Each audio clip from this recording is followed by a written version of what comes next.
আসসালামু আলাইকুম রহমতুল্লাহি ওবরকাতুহু। সম্মানিত দর্শক, ডক্টর মোহাম্মদ ইউনূসের রাজনৈতিক দল এনসিপি এবং সেই দলের গুরুত্বপূর্ণ নেতা হলেন জনাব নাসিরউদ্দিন পাটোয়ারি।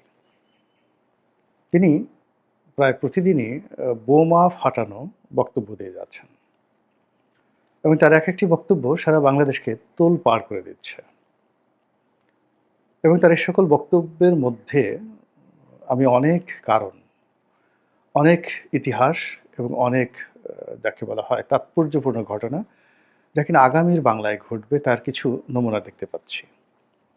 জনাব নাসিরউদ্দিন পাটোয়ারি বয়সে তরুণ এবং অন্য সবাই যারা প্রবীণ রাজনীতিবিদ তাদের মধ্যে যে ধরনের একটা কূটনীতি থাকে, ছলচাতুরি থাকে, তারপরে নানা রকম কৌশল থাকে, এই জিনিসগুলো এখনো নাসিরউদ্দিন পাটোয়ারি বা তার যারা সহকর্মী রয়েছেন তাদেরকে স্পর্শ করেনি। ফলে তিনি যা শুনেন, যা বোঝেন অথবা তাকে যদি কেউ কোনো কথা বলতে বলে, তার ঊর্ধ্বতন কর্তৃপক্ষ, তিনি সেটা অকপটে বলে ফেলেন। ফলে তার কোনো কথাই গুরুত্বহীন নয়।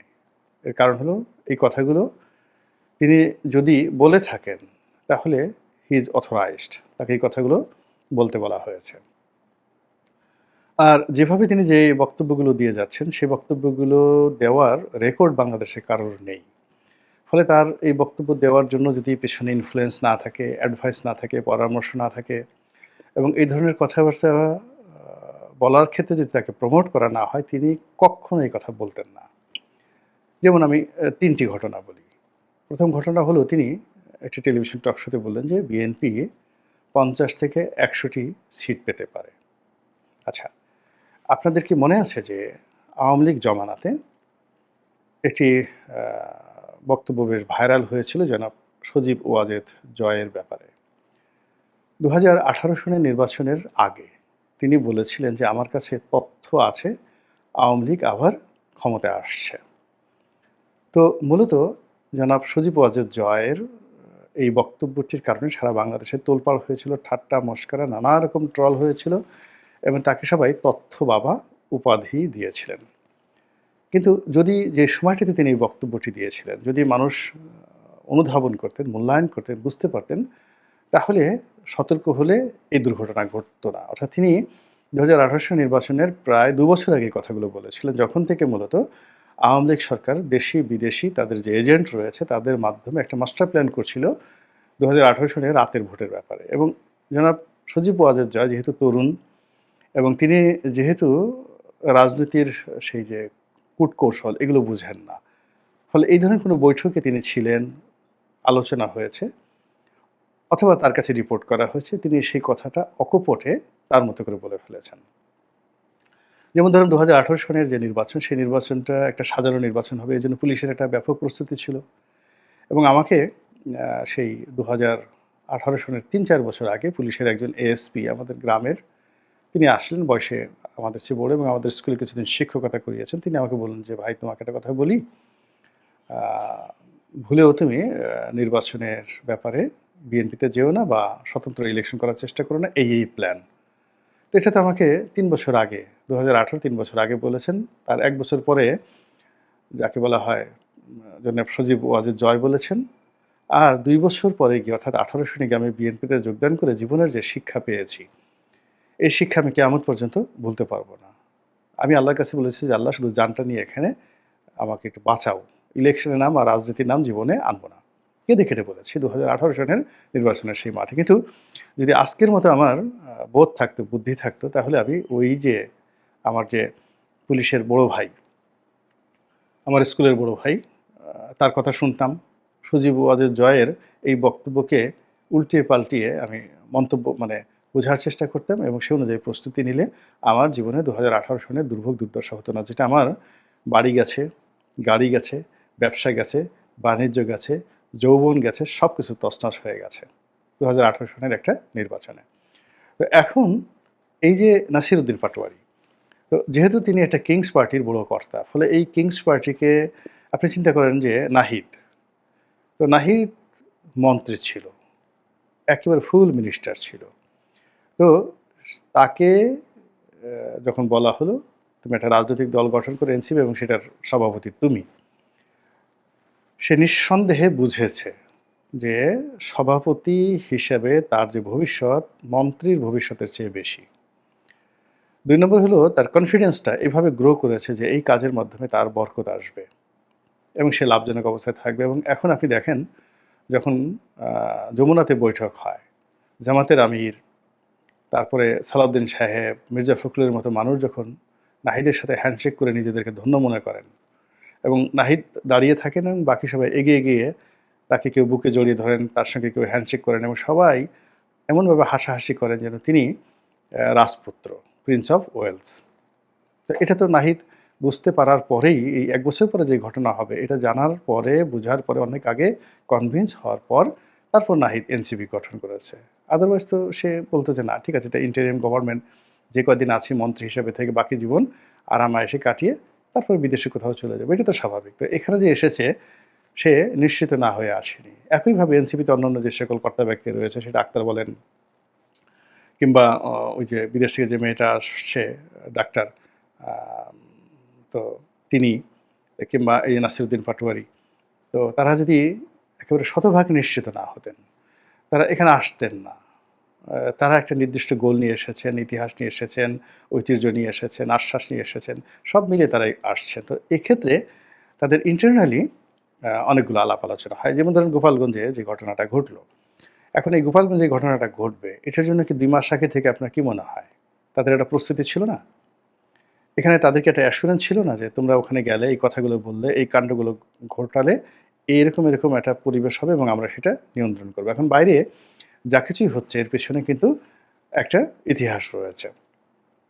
তো কাজেই আগামীতে নির্বাচনটি কেমন হবে? সেই নির্বাচন কি ২০২৪ সনের মতো একটা নির্বাচন হবে নাকি ১৮ র মতো হবে নাকি ১৪ র মতো হবে? সেখানে কি সিট ভাগাভাগি হবে? সেখানে কি আ ভোট একরকম হবে, রেজাল্ট শিট একরকম হবে, ঘোষণা আরেক রকম হবে?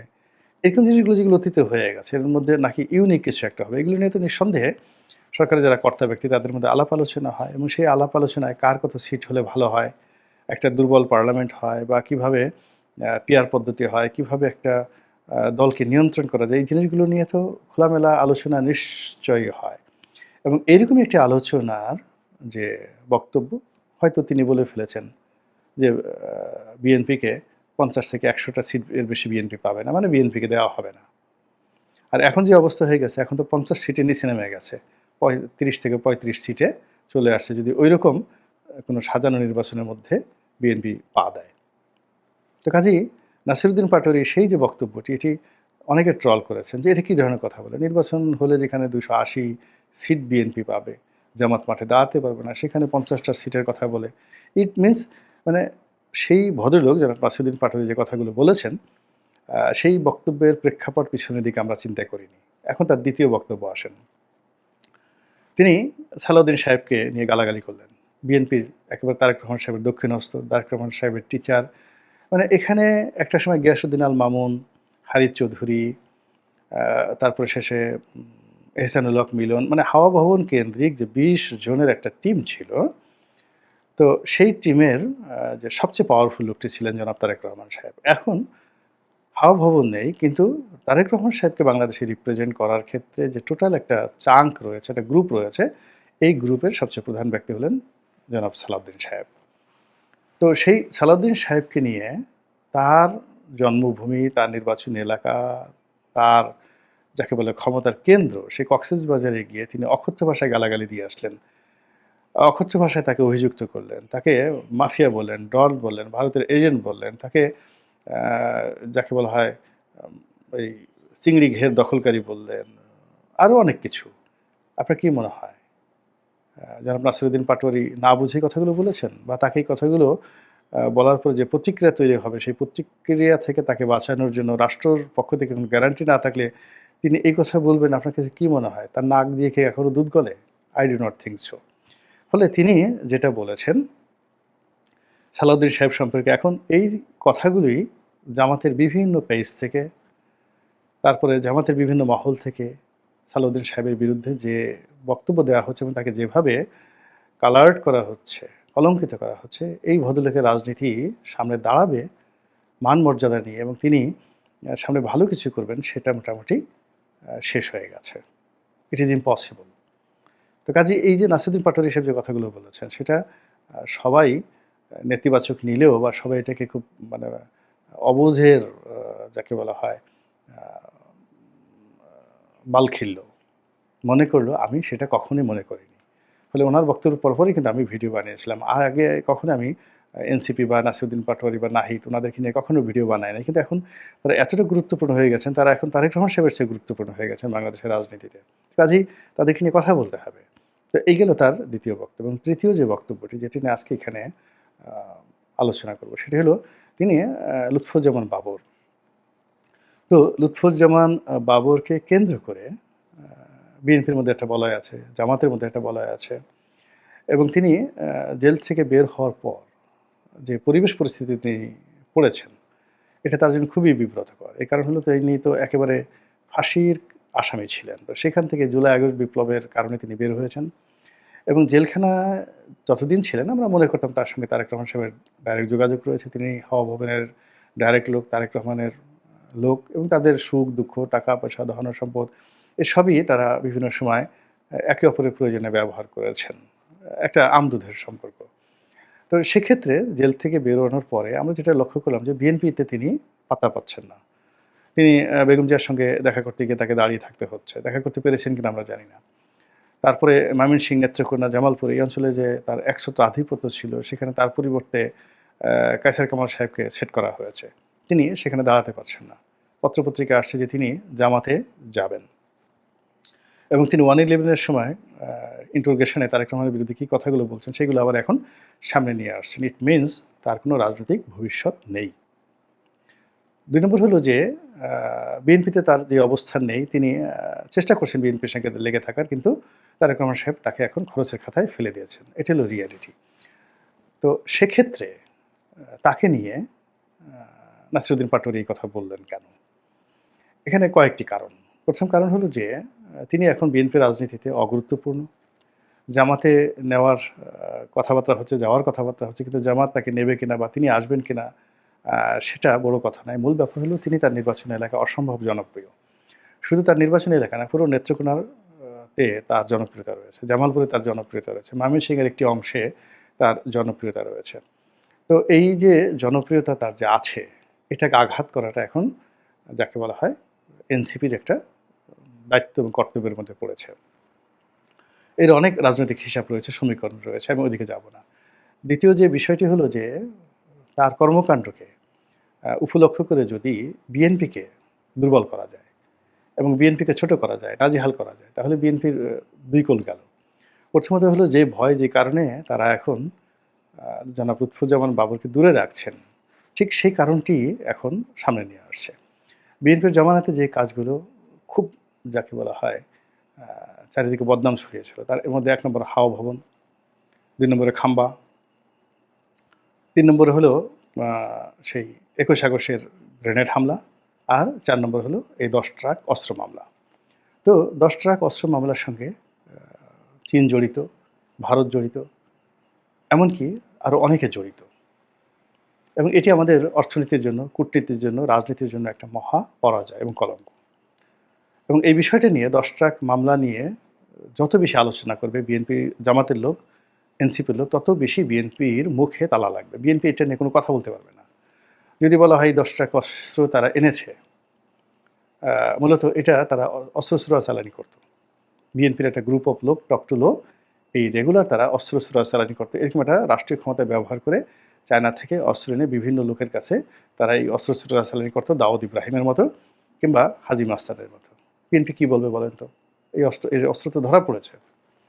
২ নম্বর হলো তারা যদি বলে যে রাষ্ট্রীয় মদতে তারা ভারতের বিচ্ছিন্নতাবাদীদেরকে অস্ত্র দিয়েছে এবং ভারতের সঙ্গে বাংলাদেশের যে এখন যে বিরোধ, এটা মূলত এই ঘটনা থেকে এসছে।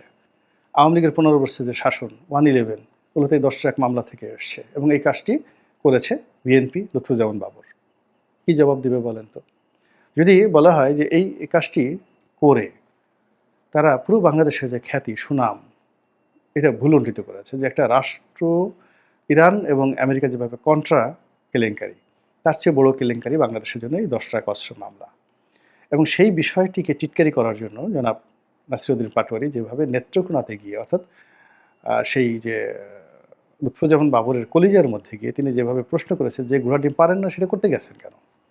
অস্ত্র ব্যবসা পারেন না, অস্ত্র হ্যান্ডেল করতে পারেন না, অস্ত্র এনে যার কাছে নিয়েছেন আবার যার কাছে দিবেন এই কাজটি সুচারুরূপে করতে পারেন না, এই কাজ কেন করতে গেছেন? আপনারা যেখানে এরকম একটা সাধারণ কাজ করতে পারেন না, সেখানে আপনারা দেশ চালাবেন কী করে? রাষ্ট্র চালাবেন কী করে? এবং এই কাজগুলো আপনারা করে আপনাদের পতন হয়েছে। আগামীতে যদি আপনারা সুযোগ পান, তাহলে একই ভুল আপনারা করবেন। তারপর মানে হলো রিসেন্টলি আপনারা যে চাঁদাবাজি করছেন, অন্যায় করছেন, দুর্নীতি করছেন, এটা তো সেই আপনাদের যে ২০০১ থেকে ৬ সনে যে চাঁদাবাজি ছিল, মাস্তানি ছিল, তার চেয়ে ১০০ গুণ বেড়ে গেছে। ফলে আগে ১০ ট্রাক অস্ত্র আপনি এখন আ সেই ১০ ট্রাক অস্ত্র যে কেলেঙ্কারি, সেই কেলেঙ্কারি যদি এখন নতুন করে আপনি সুযোগ পান, তাহলে ১০০ গুণ যদি আপনি করেন, ১০০ গুণ যদি আপনি করেন ১০০ × ১০ তাহলে ১০০০।